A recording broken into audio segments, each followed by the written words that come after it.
Assalamualaikum warahmatullahi wabarakatuh. Hari ini kita kembali belajar pendidikan agama Islam dan budi pekerti. Tetapi seperti biasanya sebelum belajar kita harus membaca doa terlebih dahulu. Doa sebelum belajar. Bismillahirrahmanirrahim. Rabbighfirli waliwalidayya walil mu'minina amin. Rabbi shrahli sadri wa yassirli amri wahlul uqdatam min lisani yafqahu qawli. Amin.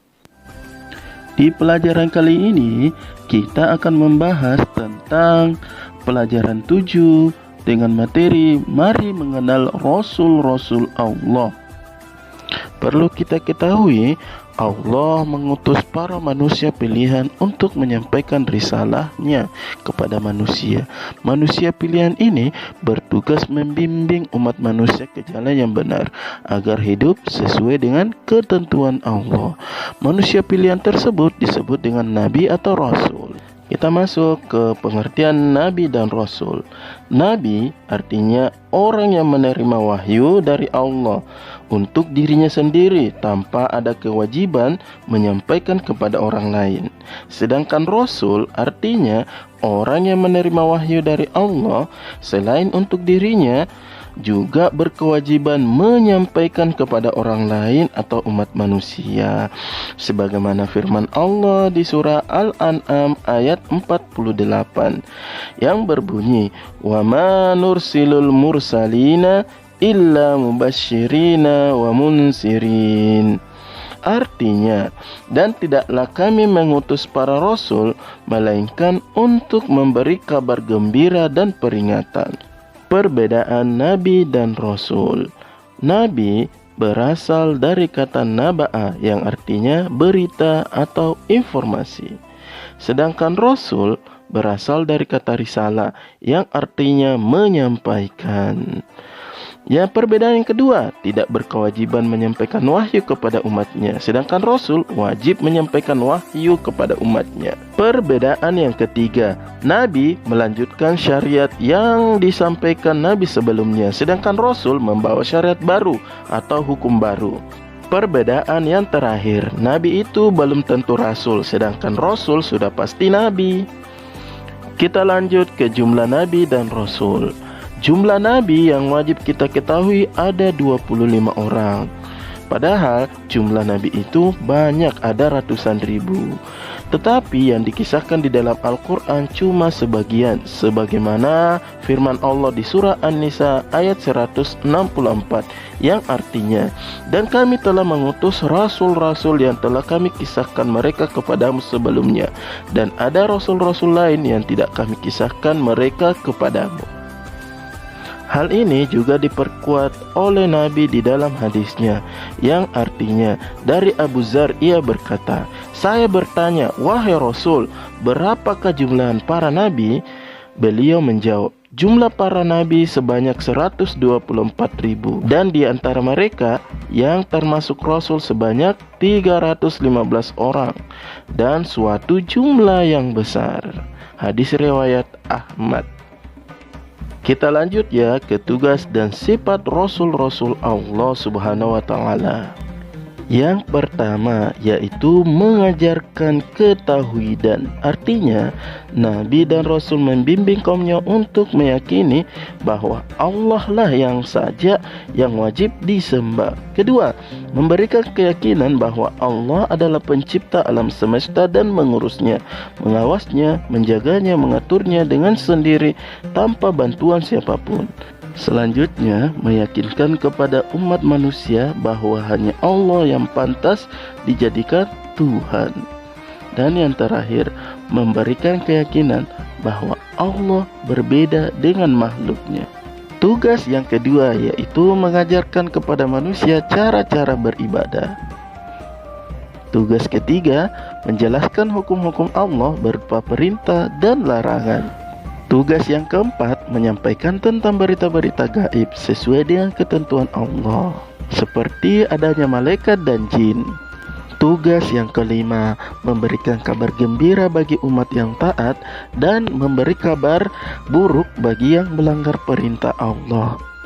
Dan tugas terakhir yaitu memberikan contoh-contoh perilaku yang baik dalam kehidupan sehari-hari, sebagaimana firman Allah di surah Al-Ahzab ayat 27, yang artinya sesungguhnya telah ada pada diri Rasulullah itu suri tauladan yang baik bagimu, yaitu bagi orang yang mengharap rahmat Allah Subhanahu wa taala. Kita lanjut ya ke sifat-sifat Rasul Allah. Rasul sebagai utusan Allah memiliki sifat-sifat yang melekat pada dirinya. Sifat-sifat ini sebagai bentuk kebenaran seorang Rasul. Sifat-sifat tersebut yaitu ada sifat wajib dan sifat mustahil. Sifat wajib artinya sifat yang pasti ada pada diri seorang Rasul. Sedangkan sifat mustahil adalah sifat yang tidak mungkin dimiliki oleh Rasul. Sifat mustahil ini adalah kebalikan dari sifat wajib. Sifat wajib ada 4. Yang pertama, sidik.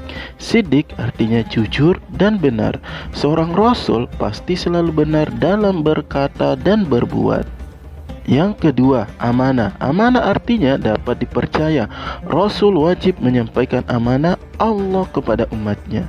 Yang ketiga adalah tablik. Tablik artinya menyampaikan. Seorang Rasul harus menyampaikan pesan Allah kepada umatnya walaupun terasa sulit dan membahayakan. Dan sifat wajib yang terakhir adalah fatona. Fatona artinya cerdas dan pandai. Seorang Rasul harus pandai dan cerdas supaya bisa menyelesaikan tugasnya dengan baik. Kita lanjut ke sifat mustahil Rasul. Yang pertama, al-kisib. Al-kisib artinya bohong. Artinya perbuatan Rasul itu tidak mungkin bohong dan dusta. Yang kedua adalah al-hiyana. Artinya seorang Rasul itu tidak mungkin berkhianat kepada tugas-tugas yang diberikan oleh Allah. Yang ketiga, al-khitman. Artinya seorang Rasul mustahil itu menyembunyikan kebenaran. Dan yang terakhir adalah al-balada. Artinya seorang Rasul itu mustahil atau tidak mungkin bodoh. Sebagai kesimpulan untuk hari ini, yaitu untuk mengenal para Rasul, kita harus mengenal sifat-sifatnya terlebih dahulu. Kemudian kita harus membiasakan sikap terpuji yang dicontohkan oleh Rasul-Rasul tersebut, seperti berbuat yang benar, artinya perbuatan yang sesuai dengan perintah agama. Ucapan dan tutur kata harus baik dan benar. Perilaku juga harus santun. Hindari berbuat buruk yang tidak disenangi oleh Allah dan manusia. Kedua, kalau kita dipercaya atau dititipi seseorang, kerjakanlah dengan jujur dan ikhlas. Dan jika berjanji, jangan pernah ingkar janji. Yang ketiga, pesan-pesan kebaikan harus disampaikan kepada orang lain. Karena Nabi pernah berkata, "Ballagu anni walau ayah." Sampaikanlah dariku walau hanya satu ayat. Ingat ya, menyampaikan kebaikan itu harus mulai dari diri sendiri, kemudian ke keluarga, kemudian ke orang lainnya. Dan yang terakhir, sikap yang mencontohkan keteladanan sikap Rasulullah, yaitu hidup harus cerdas. Artinya kita sebagai anak soleh harus rajin belajar. Artinya walaupun kita di rumah seperti sekarang ini, kita tidak boleh tidak belajar, karena belajar itu adalah kewajiban bagi setiap muslim. Seperti hadis Nabi, "Talabul ilmi faridatun ala kulli muslim." Menuntut ilmu itu adalah wajib bagi setiap muslim. Jadi, kalau ada video dari bapak guru atau ibu guru, harus disimak baik-baik, karena video itu dikerja sampai tengah malam. Dan jika ada tugas, mohon dikerja dengan baik dan selesai tepat waktu. Untuk hari ini Ustaz cukupkan ya. Wassalamualaikum warahmatullahi wabarakatuh.